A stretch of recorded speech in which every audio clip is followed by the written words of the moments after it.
Marcelina, filha da Dona Ivone e mãe da Ana Gomes. O mais, a minha Dinda já falou. Eu gosto de abrir com poesia, gosto da roda que estava, mas realmente assim a gente fica mais pertinho, né? Então eu vou fazer aqui da forma que eu costumo fazer, que é abrir com uma das poesias. Mulher preta sou eu, mulher preta aquela que me pariu, mulher preta aquela que saiu das minhas entranhas, mulher preta aquela que me criou, mulher preta que resistiu à viagem transatlântica, mulher preta aquelas candaces lá e escravas aqui, mulher preta aquelas do samba, forra, quituteira, de ganho, mulher preta aquela que ganhou e ganha a vida vendendo acarajé. Mulher preta velha, mulher preta nova, linda, aquela ousada, mulher preta brasileira. Todas fruto da mãe África. Mulher preta, aquela ama de leite, mulher preta, mãe do sagrado. Mulher preta, aquela que tem na tua, na minha, na nossa família. Mulher preta hoje, atriz, escritora, juíza, professora, médica, mestre, ainda doméstica. Mulher preta é essa que vos escreve. Mulher preta que ontem teve sua voz sussurrada, embargada, calada, sufocada, arrancada e seu corpo surrado, lanhado, chicoteado, sangrando e pedindo clemência. Mulher preta agora tem vez, voz, espaço, dignidade, história, vida, profissão e tudo isso fazendo a história desse povo brasileiro, pois todas nós, mulheres pretas, geramos os filhos e filhas desta nação chamada Brasil. Vou começar, né? O nosso tempo é curto, e aí eu vou começar como eu me tornei escritora. Sou uma mulher de 50 anos hoje e nunca na vida, né, mais velha de 5 filhos, nunca imaginei assim ser escritora, que é o que muito que a sociedade nos coloca, né? Os escritores eram intocáveis. Quando as crianças me veem, é uma escritora e negra. A criança não fala isso, mas eles querem me pegar. Eu tive na Maré esses dias, é essa a questão. E eu comecei a minha graduação em História. Eu disse que se um dia eu fizesse faculdade, eu ia falar de mulheres, por conta da história de vida da minha mãe, que era doméstica, né? Foi doméstica a vida inteira, até deixar de ser para cuidar da minha filha, para eu trabalhar. E minhas tias todas, né? Então, um tomava conta do outro e tal. Então, eu pensei assim, se um dia... Aí, aos 18, tentei fazer faculdade, não consegui, não passei na pública. E eu sigo. Eu pulo a fogueira. Eu sou uma mulher do candomblé, sou de Iroco, sou de Oxum. Tem hora que eu fico nas águas de mãe, né? Mas tem hora que eu estou aquele furacão e eu falo assim, eu tenho que pular essa fogueira. E eu pulo a fogueira. E não pulo sozinha, porque nós temos assim, uma comunidade que nos ajuda, que nos afeta. Então, eu fui vivendo e fui pulando a fogueira. Não fiz com 18 anos. E lá pelos 30 anos, eu fui chamada no concurso de professora do município do Rio de Janeiro. E aí, agora como é que eu vou fazer faculdade? Eu tinha uma matrícula durante o dia, à noite professora. Tinha o dinheiro e não tinha. Mas a vida dá jeito para tudo, né? As minhas amigas falaram, tem o EAD. Fui estudar em Niterói e tinha História. Não Direito, que eu tinha feito 6 meses de Direito, tive que trancar. Falei, então, vou fazer História, que eu gosto. É agora que eu vou falar das mulheres. E aí eu sempre fui politizada, movimento estudantil, partidário, sindicato. Ainda hoje eu sou dirigente do meu sindicato da área de saúde. Falei, vou falar das mulheres do CEP. Mas só que pesquisa, ela nunca é linear, né? Todo mundo aqui sabe, você começa pensando uma coisa. E aí, quando eu comecei, me apaixonei pela metodologia de história oral. Né? Uma professora, lá pelo 3º período, eu já estava fazendo projeto, que eu já entrei sabendo o que eu queria falar. E aí, nesse inteirinho, minha professora começou, não, você então vai colher depoimentos. Né? Eu falei, caraca, que coisa fantástica, quais são as mulheres que eu vou entrevistar? E aí entrevistei uma aluna minha, que se aposentou comigo, tive a honra, né, de entrevistar Zezé Mota, das pessoas importantes, Wanda Ferreira, várias. São 12 mulheres, depois eu vou falar delas. E aí entrevistei Mãe Beata, que nasce o primeiro texto, e depois dessas entrevistas que eu usei no TCC, que era Atuação Social e Política das Mulheres no Rio de Janeiro, de 75 a 85. Por que 75? Porque a ONU diz que tem movimento de mulheres e feminismo no Brasil a partir de 75. Mas já existia antes. Já existia o Jornal Mulherio. Lélia vai fazer o movimento negro já em 78. Ali. Então, a gente tem esse hábito de só legitimar aqui quando alguém de fora diz. Então, isso eu botei 75 para catucar, porque eu coloquei aquilo tudo ali, coloquei Lélia e tal no meu TCC, que geralmente os alunos, né, eu sou professora, são... sim, é o projeto que você entrega no final do curso. E aí, todo aluno, às vezes, fala assim, não, 30 páginas, 15. E aí eu fiz com um negócio com quase 90 páginas por conta das entrevistas. Só que o pesquisador, às vezes, é chato. E eu era chato. Eu só falava daquelas mulheres. Nisso, eu conheci Mãe Beata em 2007. Eu entrei na faculdade em 2006. Não sabia nem ligar o computador. Tinha matéria online. Minhas colegas que mandavam. Porque eu só comprei o computador em 2007. Né? Parcelado. Eu sentava no meio da rua e meus colegas mandavam as minhas coisas. Mas eu vivia falando daquilo, olha que depoimento, olha que mulher fantástica, que isso. Aí eu estou sentadinha ao lado de uma mulher, lá em Nova Iguaçu, eu trabalhava na área de saúde em Nova Iguaçu, era cedida lá, e escrevendo. Então, no horário de trabalho, eu pesquisando. E foi ali que me sobe aquela mulher, sai daqui. Eu já ouvia falar de Mãe Beata, mas eu não tinha conhecido pessoalmente. E ela diz 2 ou 3 frases que mudam a minha vida, minha concepção, e até me forja para ser do candomblé, porque eu fui católica praticante até meus 18 anos. Mas eu não era mais, estava com 30 e poucos anos e continuava dizendo, eu sou católica, porque tem pessoas que acham que para estar naquele lugar. E aí eu escrevo o texto Gênero e Ancestralidade, porque ela chegou lá e disse assim, eu sou Mãe Beata de Iemanjá,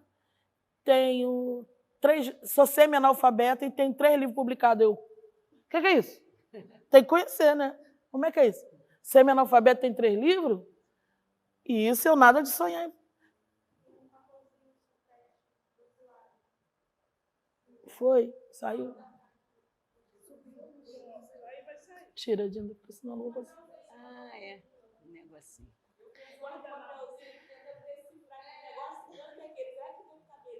Obrigada. Aí, depois ela disse assim, quem não conhece sua raiz não chega ao topo. Essa fase me desconstruiu. Quem não conhece sua raiz não chega ao topo. E aí eu fui conhecer minha raiz, porque eu sabia que eu tinha sido batizada na Umbanda, na rua que eu nasci, em Senador Camará, na Vila Aliança, mas eu não queria, não pensava nisso tudo. Aí escrevi, né? Conforme eu costumo dizer, eu pari um texto ali, não sabia o gênero, mostrei para o Marcelo Dias. Eu entrei para o movimento negro naquela época. Acho que o movimento mais tardio que eu entro é o movimento negro. Eu considero isso, porque tinha que ser o primeiro para mim. E aí, todo mundo gostou do texto, eu fiquei espantada. E aí eu fui logo, peguei contato com o Marcelo, ele me levou à casa de Mãe Beata, fiz uma pergunta e ela deslanchou, não precisei fazer mais pergunta. Eu falava com uma pessoa chamada Salvador Marcelino, em Nova Iguaçu, eu fiquei contando. Você tinha que ver a entrevista da Mãe Beata, todo mundo tem que conhecer. E a minha aluna, que queria queria aprender a escrever, mas o marido deixou, o pai veio estudar comigo com 58 anos. E a dona Aparecida, que é da política e tal. Nossa, não, você tinha que conhecer essas mulheres. Aí ele me liga e falou assim, vamos fazer um livro. Aí eu, qual livro? O seu? Porque ele vivia falando sobre Pedra Lisa, não sei quem conhece, acho que é Belfor Roxo, tem um lugar chamado Pedra Lisa, e ele gostaria muito de fazer essa pesquisa, esse livro. Aí eu disse que ajudaria. Ele falou, não, o seu. Eu falei, meu? Que livro? Mas eu sou ousada. Meu sobrenome tinha que ser Ousadia. Eu falei, nunca fiz livro não, mas está dizendo, vamos embora. Mas eu falei, vou falar de quê? Dessas mulheres, que você toda hora fala delas para mim. Aí eu falei, então já tem um título, Mulheres Incríveis. Isso no telefone. Aí eu falei, mas como é que faz livro? Aí ele, vamos na editora amanhã, que também era em Nova Iguaçu. Parti Nova Iguaçu. No caminho, gente, deu aquele start. Epa, eu escrevo de mulheres por conta da minha mãe e da minha avó. Como é que eu vou fazer um livro só com os depoimentos? E surgiram os primeiros textos. Para minha mãe, para minha avó, para minha filha. E aí o livro é todo sobre o meu olhar sobre a mulher. E aí as mulheres que passaram na minha vida, minhas tias que me criaram, e tudo. Todo ele, quem já leu, quem não leu, quem tiver oportunidade, né, de ler. E aí eu fui para a editora. E aí o engraçado, né, no primeiro livro, que a editora dizia assim, mande o livro. Aí eu mandava os textos, um a um. Aí ele falava assim, mas é em formato de livro. Eu pensava, mas eu nunca fiz livro. Aí ele, não, minha filha, não é assim não, faz um arquivo e tal, com tudo. Eu falei, ah, tá. O cara pensa que eu fiz livro. Aí eu ficava assim comigo mesmo, mas a ousadia do meu sobrenome, que tinha que entrar lá. Eu fui e ia seguindo. Aí o Movimento Negro de Nova Iguaçu, em 2008, ano que eu me graduei. Não sei quem conhece Paulo Santos, que faz um trabalho belíssimo, né? Ilustres e Anônimos. Então, dentro da verba que foi adquirida lá, pelo Movimento Negro Unificado, Marcelo Dias estava lá, tinha um outro que eu não lembro. Eu trabalhava na Coordenadoria de Igualdade Racial com Magela, que hoje também não está mais entre nós, que é quando cria-se a Lei 10.639 e tem a CEPIR, né, no governo Lula, criam-se coordenadorias de igualdade raciais em todas as cidades, e eu tive orgulho de estar na coordenadoria lá de Nova Iguaçu. E aí eu fui e falei assim, tá, é assim, tem que mandar um arquivo todo. Aí eu fui mandando e fui criando textos, porque eu achava que não podia faltar ninguém, né? E daquela verba tinha R$1.000 para os meus livros, foram 60 livros, né? E a outra mãe de santo, que são duas, a mãe Arlene de Catendê, me arrumou. Foi a primeira vez que alguém me deu alguma coisa, me deu banner, por ser escritora, me deu um banner. Ganhei 60 livros lá dentro do projeto, na Casa Silvio Monteiro, em Nova Iguaçu, não sei quem conhece, que foi o lançamento. E então eu estava graduada em História e com um livro publicado, né, o primeiro. E quando eu fui levar o livro, porque eu tenho o hábito de cada edição, eu levo para as mulheres. Na época eram 6 mulheres, né? E aí eu fui levar o da mãe Beata. E aí ela disse assim, minha filha, você fez mesmo o livro? Peraí, antes dela me receber, ela pegou o telefone e ligou para a crioula. Olha, tem uma menina danada aqui que vocês têm que conhecer, que tem um livro e que vai lançar aqui no meu aniversário. Eu falei, mas eu não tenho dinheiro para lançar, ela não estou falando de dinheiro, vai lançar aqui no meu aniversário. Ligou para a Palas, olha, vocês têm que fazer o livro dessa menina, porque eu não sei o quê e tal. E eu não tinha essa vaidade, eu não entendia nada disso, então eu nunca fui.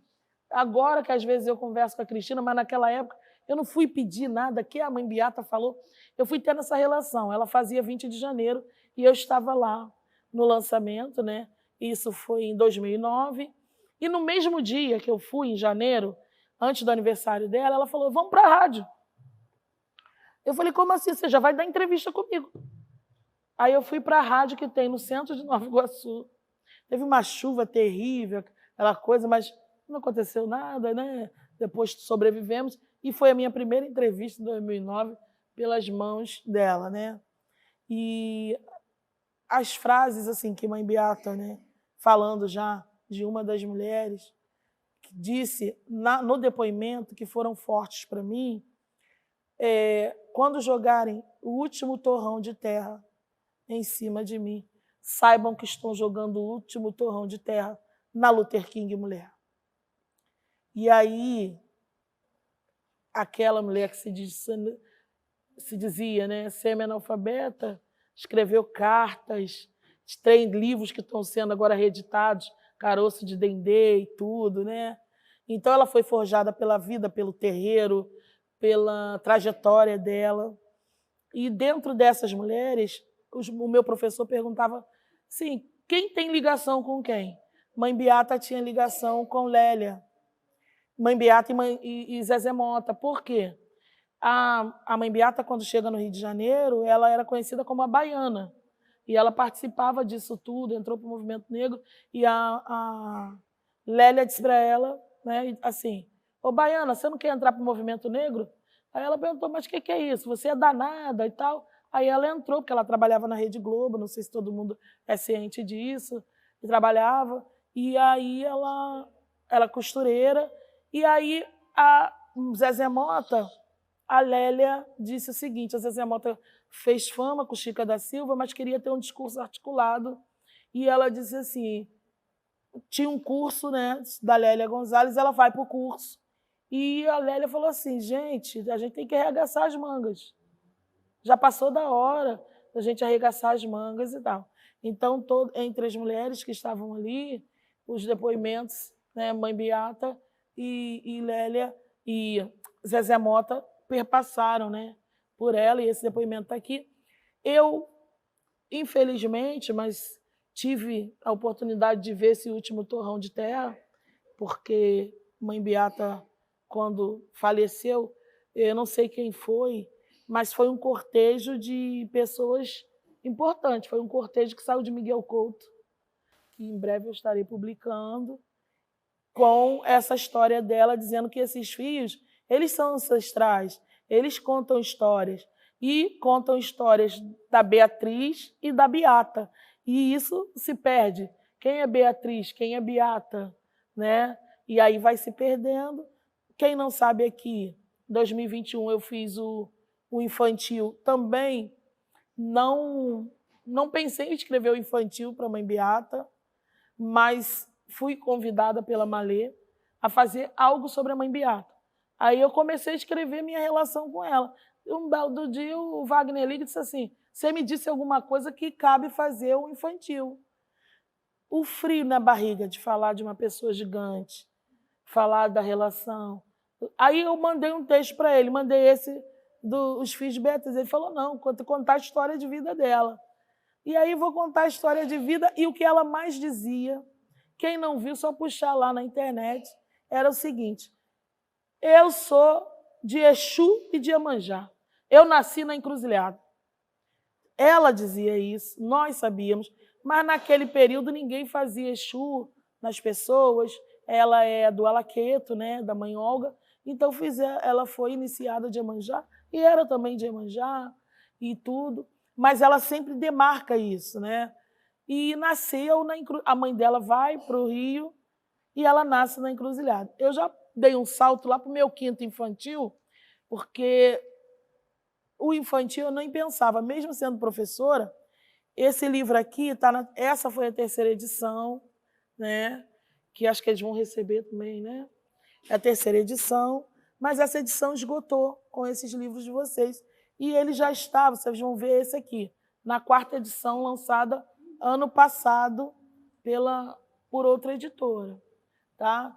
E aí, quando eu estava na terceira edição, que eu dizia assim, eu quero um livro bonito, que eu leio muito. E o primeiro livro, né, estava com algumas deficiências e tal. Aí eu vou e deixo a segunda edição, que eu fiz sozinha, com uma capa vermelha, encontro a professora Iris Amâncio lá na UF, interrompo o almoço dela e falo assim, você desculpa, tá? Mas eu queria tanto saber se você lançaria meu livro, deixei o exemplar com ela. Ela falou, pode deixar comigo, pode sentar aí, fique calma. E depois de alguns meses, ela me respondeu em Minas, no encontro de mulheres em letras na UFMG, e me faz uma pergunta. Você já pensou em escrever infantil? Que nós estamos investindo no livro infantil. Falei, não, nunca pensei, não. Aí ela disse assim, então, você tem potencial, me manda os textos. Gente, a gente fica assim meio mitidinho, né? Eu mandei 5 textos. Ela, não, mineira, né? Fala banço. Não, Elaine, é um texto, se você topar, já do seu livro mesmo. Desse aqui, do Mulheres Incríveis. Aí eu, tá, ele dá um belo infantil. Eu falei, se você está dizendo, está acostumado, vamos embora. A ousadia. Vão que vão. E As Coisas Simples da Vida é um livro que esgotou. Nós fizemos reimpressão. Ele traz realmente as coisas mais assim, as maiores alegrias para a minha vida, que são as coisas simples, que às vezes a gente não dá valor. Ele fala de amor e de afeto. E de onde nasce? Porque aí, Elaine, como é que é essa coisa, estou falando como escrever, né? Todo mundo dizia, mas eu não acreditava, mas eu ia. E aí, um belo dia, eu fazendo café, nasce o texto que está aqui como microconto, ou pode entender como crônica, que fica naquele meandro, que é as coisas simples da vida que eu fiz para minha mãe, no ato do fazer o café. Meu café é horroroso, eu adoro café. Minha mãe ficava a semana toda comigo. Aí, no sábado, eu fiz o meu café, eu falei assim, gente, que café horrível. E como é que minha mãe faz um café tão gostoso e não toma café? Minha mãe não tomava café.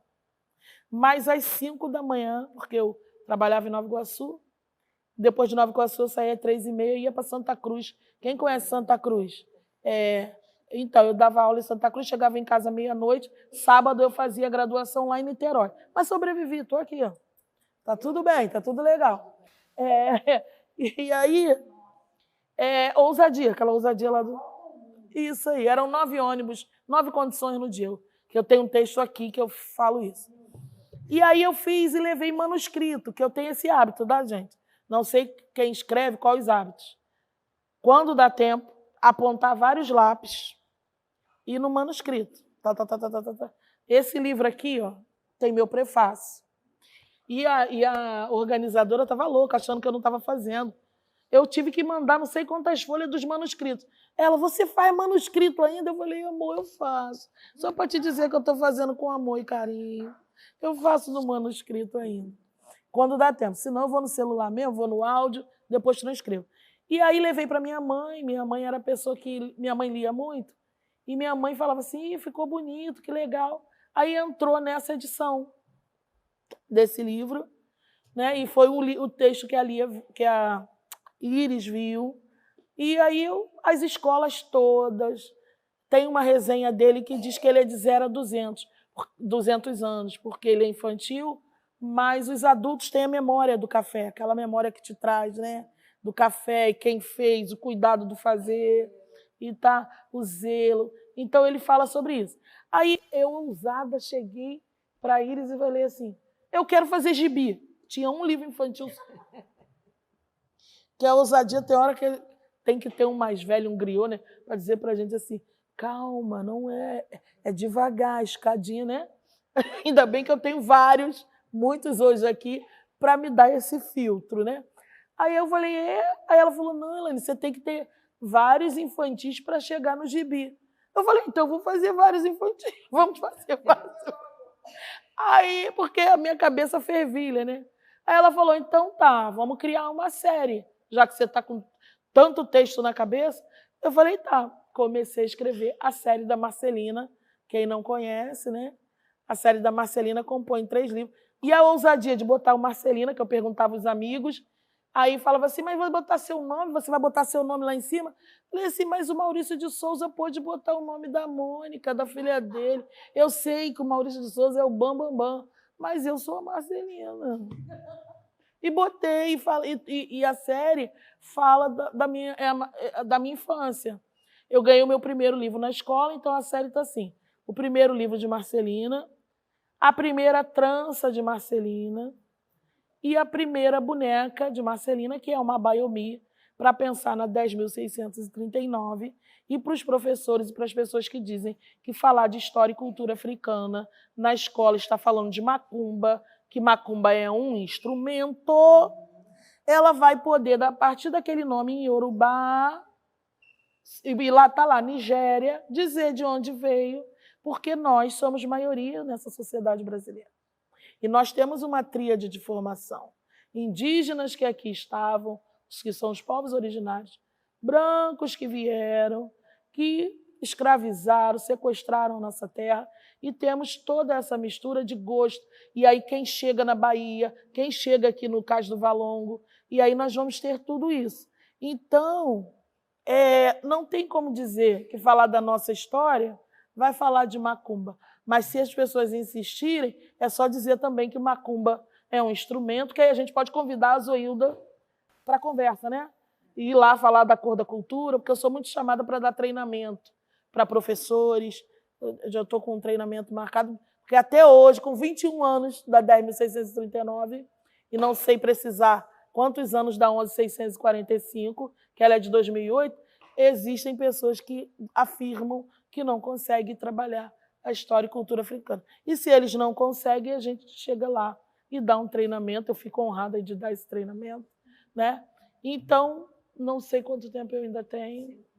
Se eu tenho 5 minutos, eu vou falar um pouquinho da Wanda Ferreira, porque a Wanda, quando eu fui para essa edição também, eu incluí 6 depoimentos que não estavam lá no meu trabalho final de faculdade. E aí, Wanda Ferreira fez o prefácio, né, da 2ª edição, na época. Aqui nessa 3ª edição eu tenho o prefácio da Conceição e tem a contracapa da Lia, está aqui, um trechinho do prefácio da Conceição Evaristo e um trecho também da Ana Cruz, né? Porque foram minhas referências. Quando eu chego com o meu primeiro livro lá no IPCN e o Benedito Sérgio me recebe muito bem e diz assim: você com esse livro eu só vou te indicar 2 pessoas. Você tem que falar com a Lia Vieira e com a Ana Cruz. Elas escrevem muito bem e vão te ajudar. Está aqui, Lia minha Dinda. Ana Cruz me ajudou a revisar, né, essa edição para ficar pronta. Eu me internei lá na casa dela. E aí ele me levou para o Zósimo Bubu, que tinha algum evento lá no espaço, né? Me apresentou a Wanda. Dali fui para a casa da Wanda, peguei o depoimento. E aí quem lê o depoimento da Wanda é a história do Rio de Janeiro. Ela estuda no Pedro II, tem vontade de se matar, porque a família dela é de Niterói. Ela ocupou vários, porque ela é uma menina negra ali no Pedro II. Foi professora. E aí ela esteve em vários cargos políticos muito altos, porque ela encontra pessoas do período político que eram abaixo do nível dela, e como professor. Então, implicaram aquelas coisas que hoje eu tenho um conto que eu determino a academia como a casa grande dos tempos modernos. E esse meu conto ele foi pesquisado ou referenciado em um livro pela Universidade de Minas, eu acho que é de Minas, uma universidade. E aí eu fiquei muito feliz porque eu não sabia que os meus contos, né, que os meus textos também já estavam sendo analisados dentro da literatura dessa forma. Mas foi muito importante, porque a gente vai escrevendo. Depois eu fui entendendo que gênero literário eu escrevia. Hoje eu tenho 8 livros publicados. O Mulheres Incríveis está na 4ª edição. Fiz roteiro pela FLUP, tenho um argumento de filme pronto. Sou dramaturga. Elaine, o que você fez na dramaturgia? Eu transformei 2 contos para texto de teatro. E, em breve, em algum momento, eu vou estar colocando essa sketch na rua. Então, no dia que chamaram lá, que foi antes da pandemia, né, os 11 dramaturgos, eu levei aquele susto, né, que eu era a cota, né, porque só eu de negra lá no espaço aqui da Justiça Federal, aquele espaço, mas eu era e sou dramaturga, porque não é fácil pegar e transformar o texto para o texto teatral. Eu tenho o argumento pronto, mas não tenho o roteiro ainda, porque não é fácil. Cada página é 1 minuto no audiovisual. Então, é um dever de casa. É um dever de casa a ser feito, porque esse argumento é da minha pesquisa que me levou para o doutorado em educação na UERJ, que eu não concluí naquele momento por racismo, mas eu aprendi com as minhas griots que eu não vou focar nessa mulher branca que fez isso. Eu vou caminhar, fui publicando, virei roteirista, virei dramaturga, fiz mais. Aí depois dos Trigêmeos, né, que é a série da Marcelina, ainda não fiz o gibi. Aí veio o Beata, que lancei em 2021. E aí, para eu talvez encerrar, não sei aqui, dizer assim, que para alguns eu furei a bolha, não sei o termo de vocês, mas eu fiquei muito emocionada do dia 26 de agosto, meu telefone não parar de tocar, porque Beata, Menina das Águas, estava na novela Terra e Paixão da Rede Globo. Lido pelo Cauã Raymond, né? E aí aquilo ali, eu não tinha vaga na Bienal. Eu já fui à Bienal, né? Mas para dar aquele spoiler lindo, eu não tinha nenhuma vaga na Bienal. Aí o telefone começa a pipocar no final, já tinha 4 dias na Bienal, fui 3 e não consegui, meus pés ficavam inchados, porque as pessoas chegavam e diziam assim, olha o livro da novela. Não era o livro da Marcelina e nem do Biá. Olha o livro na novela, estou aqui e tal. E aí também muito importante para quem quer escrever e para a gente não desistir de sonho nenhum, eu acho que é um pouco da proposta também desse trabalho, é dizer o seguinte, dentro de uma Bienal Internacional do Livro, na editora Malê, eu fui uma das 10 autoras mais vendidas naquela Bienal, em 8º lugar. Né? Então, e os primeiros lugares, Conceição Evaristo, Eliana, então isso muito me honra. Eu poderia não estar nesse ranking, mas percebam, é furar a bolha, outro nome que queiram, então a Elaine Marcelina está on. Tem um projeto cultural que é a Casa da Marcelina, na Zona Oeste, que hoje está funcionando de forma online, porque eu pagava projeto do meu bolso e não dá certo, tem que ser com verba institucional, e eu tenho que aprender a fazer isso, mas então eu foco. E o projeto tem a Livraria Ojobá, né, que é online, tem Escrevendo com Marcelina, que são os cursos que eu dou de escrita criativa, tem a Biblioteca Beatriz Moreira Costa, Mãe Beata de Iemanjá, tem a Ação Doe Amor, que é comida para pessoas em situação de rua, morador de rua, lá em Campo Grande. Então, tem esses 4 eixos que eu não faço nada sozinha. A biblioteca está online, o próximo é sempre gratuito, né? O próximo livro que nós vamos ler é Canção para Ninar Menino Grande. Eu tenho 3 professoras me ajudando. E aí, para terminar aqui, eu vou terminar assim, com a frase, para não falar errado, da mãe Beata, que foi impactante no finalzinho da entrevista que ela me deu, e é o que eu acredito da vida também, que é, para mim não existe nem o ontem, nem o hoje, para mim existe o eterno, e eu sou eternidade. É isso.